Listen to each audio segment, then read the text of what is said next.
اللهم صل وسلم وبارك عليك يا حبيبي يا رسول الله. ازيكم متابعيني عاملين ايه؟ يا رب تكونوا دايما بخير. جايلكم النهارده بوصفه جميله جدا بروايح الشتاء الحلوه وروايح المعجنات الجميله اللي بتبقى ماليه البيت كله خير وبركه. جايلكم النهارده بطريقه القرص ام سمسم اللي بالسكر، ما شاء الله بتبقى جميله جدا وكلنا بنحبها صغار وكبار. المقادير يا حبايبي معانا اهو: كيلو دقيق، ماء دافئ للعجن، ممكن تستبدلي الميه ديت بلبن بيبقى برضو دافي، لو استخدمتي لبن يبقى دافي. معانا كوبايه زيت، معانا نص كوبايه سكر، معانا كيس بيكنج باودر تاج الملوك، معانا كيس خميره دريم حلوه في المعجنات وتبقى تحفه، معلقتين لبن بودره، انا بحب احط لبن بودره في اي معجنات بتبقى حلوه. ومعانا نحشو القرص سكر ودقيق وقرفه، وللوجه السمسم. هنعجن العجينه مع بعض دلوقتي. هننشط اول حاجه الخميره، حطينا الخميره في دورق زي ده كده، هنحط عليه السكر، نحط عليه ميه دافيه، هنغطي على الخميره كده على ما تتنشط معانا قد 10 دقايق ونرجع تاني. زي ما انتم شايفين يا حبايبي الخميره اتنشطت معانا بالطريقه دي. هنحط المكونات الجافه بقى على بعضها، نحط اللبن، معلقتين لبن البودره، ونحط ذره ملح في المعجنات، ذره بسيطه كده. نسيت اقول لكم على بقيه المقادير، معايا كوبايه زبادي كنت نسيتها بصراحه، نحط كوبايه زبادي، نحط كوبايه الزيت، كيس البودر، نبس كده الدقيق بالزيت، ممكن تعجنيها بسمنه بزبده، ممكن بالخليط بين الاتنين المتاح تحت ايدك يعني. نبس الخليط كده كويس بالزيت بالزبادي، بسينا دي كده بالزيت بكوبايه الزبادي. بقت رمليه معانا ازاي. نحاول نعجن كويس يا جماعه، اهم حاجه في القرص ديت العجن والتخمير، وهي ما بتاخدش وقت اصلا في العجن. بس هنا كده هنحط الخميره اللي نشطناها معانا. الكيلو ده بياخد له كوبايتين ميه او كوبايتين لبن. نقلب كده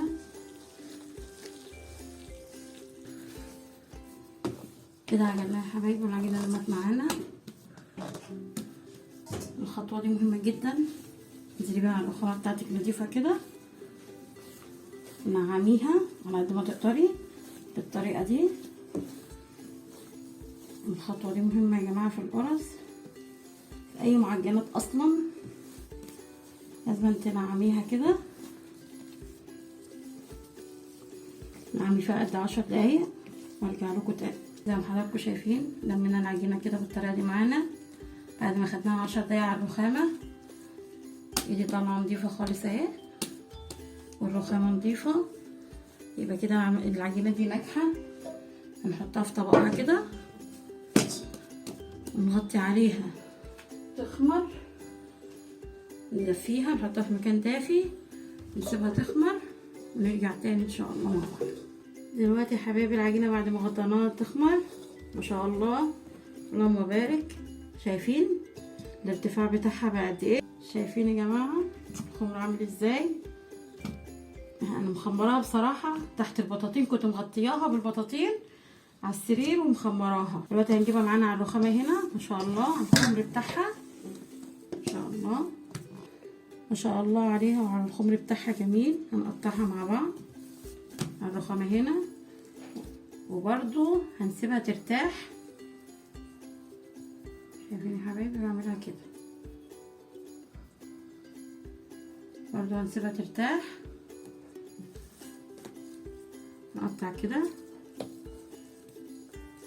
حسب ما تحبي، عايزاها كبيره عايزاها صغيره، بس انا شايفه ان الحجم بتاعها ده حلو. امسكها كده.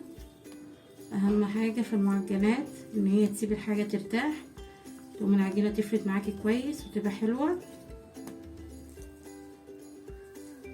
شايفين يا حبايبي؟ هنقطعها بسرعه يا جماعه وارجع لكم. شايفين العجينه ما شاء الله ملبن، جميله وطريه وحلوه ومتنعمه في العجن كويس. العجينه يا حبايبي بعد ما قطعناها بعملها كده زي الورده، شايفين؟ بلمها كده في بعضها زي الورده وبرضو بعد ما نعملها بالطريقة دي هنسيبها تريح معانا. قلنا اهم حاجة ان العجينة تريح معانا وتاخد وقتها في تريح العجينة، تقوم تفرد معانا وتبقى حلوة. بس العجينة والله جربوها ما شاء الله ملبن وفي منتهى الجمال. هكمل بقية الكمية يا حبايبي زي ما حضراتكم شايفين كده، بلمها في قلب بعضها. هكمل بقية الكمية وارجع لكم تاني. زي ما انتم شايفين يا حبايبي العجينة قطعناها مع بعض اهو. هنسيبها تريح برضو قد ربع ساعة او نص ساعة. العجينة بتاعت القرص دي كل ما تسيبيها تريح كل ما تبقى القرصية هشة وطرية من جوه. فاحنا نسيبها قد ربع ساعة تريح معانا. ما شاء الله شايفين الكيلو مقطع قد ايه؟ الكيلو بيقطع ما بين 35 ل 40 قرصة. قومي وما تكسليش، اعجني بسرعة بسرعة واعملي حاجة لعيالك ياكلوها جنب كوباية شاي بلبن. كده يا حبايبي بعد ما قطعناها وسيبناها ترتاح. الحشوة بتاعتنا يا جماعة عبارة عن نص كوباية سكر، معلقتين دقيق او ربع كوباية دقيق. ليه دقيق؟ عشان الدقيق دوت السكر بيسيح جوه القرصة فبيبقى عاملة زي الملبن اكنك حشيها ملبن. ومعلقتين قرفة، ممكن تحشيها جوز الهند. جوز الهند بيخلي ريحتها جميلة برضو. ممكن تحشي سوداني مجروش، المتاح تحت ايدك واللي موجود في البيت مشي نفسك فيه، تحاولي تمشي نفسك فيه. دلوقتي بقى القرصة ما شاء الله شايفين بعد ما ريحت معانا عاملة ازاي ما شاء الله في منتهى الجمال. تعمليها كده افردي على ايديكي كده، حاولي تفردي معلقة صغيرة بقى تحشي كده بالطريقة دي. حاولي تقفليها كده برضو زي الوردة تاني. شوفوا بنلمها كده مع بعض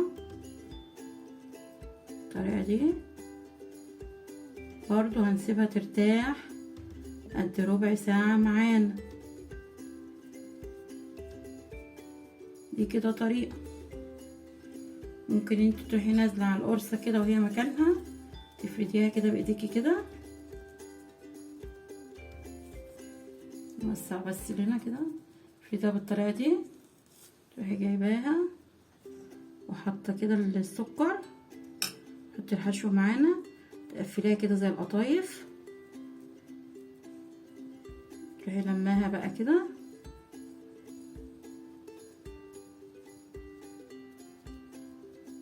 ونقفلها برضو وتحطيها كده بالطريقة دي. السهل اشتغلي فيه. شايفين يا حبايبي ريحة القرفة جميلة وبتبقى في قلب العجينة من جوه ريحتها في منتهى الجمال.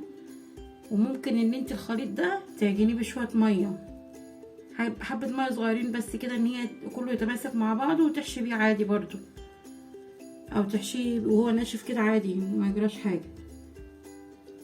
هكمل بقية العجينة واجيلكوا يا حبايبي ونغطي عليها ونسيبها ترتاح، واجيلكوا بقى وانا بفردها واحطها في صواني الفرن. العجينة يا حبايبي بعد ما حشيناها وسيبناها تريح، ومعايا للتزيين سمسم. والسمسم ده بصراحة انا فاض من الحشو سكر، معلقة سكر بالقرفة، فخسارة يعني ان احنا نرميها، فانا حطيت عليها شوية سمسم ديت لوش القرصة. ومعايا مية بالفرشة كده او لبن، لا مية لا لبن. نفرد العجينة القرصة كده يا حبايبي مع بعض. العجينة ريحت معانا ما قطعناها ما شاء الله. شايفين بتبقى ماشية ازاي على طول.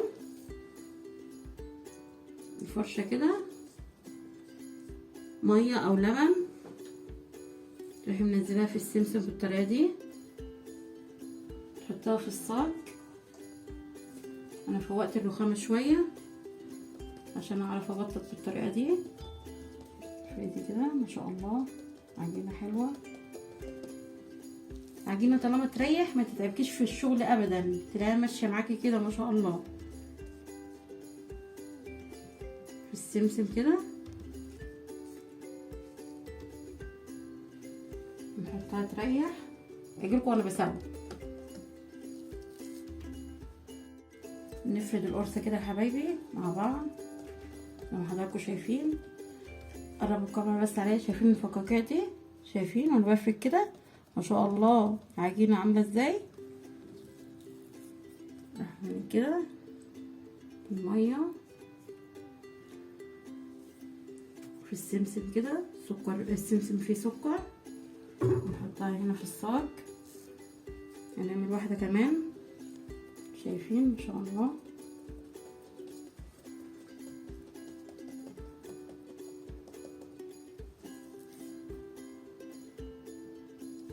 اللهم صل وسلم وبارك عليك يا حبيبي رسول الله.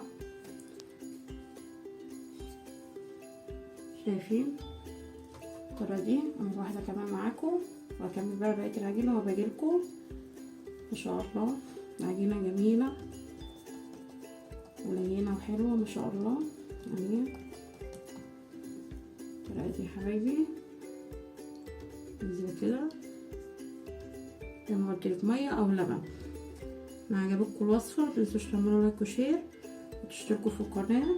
هكمل بقية الكمية وهنغطي عليها وهي في السجان برضو، نسيبها تريح ربع ساعة. شايفين يا حبايبي الفقاقيع دي؟ شايفين؟ ده يدل ان العجينة مريحة خالص واخدة راحتها تمام معانا.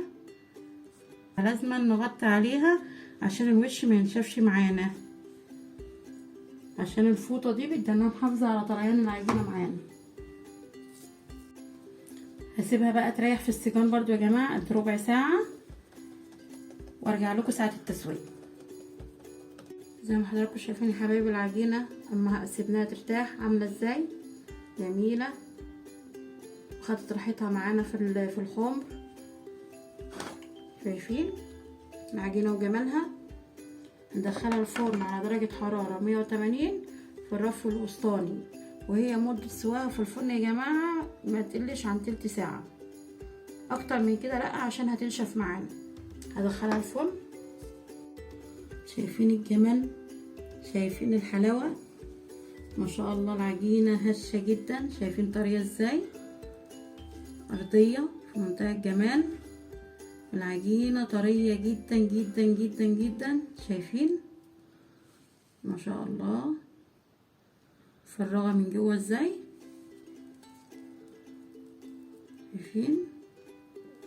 شايفين العجينة، شايفين حلوة ازاي، طرية ازاي. بس انتي اول ما تخرجيها من الفرن لازم تغطيها بفوطة على طول. وهو انا بصراحة يا جماعة للمصداقية انا بقيت اريحها مدة اطول، يعني ايه اكتر من ربع ساعة واكتر من نص ساعة، فعشان كده النتيجة طالعة لي بالجمال ده ما شاء الله. من كيلو دقيق حسبتها يا جماعة، كيلو دقيق دوت مطلع لي قرص ب90 جنيه. قولي لو انت هتتكلفي الكيلو الدقيق بكلفة الزيت والسكر والحاجات اللي احنا حطيناها دخلنا لنا في 50 جنيه، وفر برضو 40 جنيه، ومش هتجيبيها بالحجم ده. احنا عارفين القرص دلوقتي في الفرن عاملة ازاي، ويكفي النظافة وهتاكلي حاجة كويسة وحاجة مضمونة، حاجة من اعمال ايديكي مع كوباية شاي بقى حلوة كده. انتي كده قاعدة على السرير ومتدفية تحت اللحاف، تاكلي قرصتين مع كوباية شاي حلوين كده او كوباية لبن، حاجة بقى ايه في منتهى الجمال. ان عجبكم الفيديو يا جماعة متنسوش تعملوا لايك وشير واشتراك في القناة، ويا رب يا رب ان شاء الله اكون عند حسن ظنكم، واشوفكم ان شاء الله في فيديو جديد.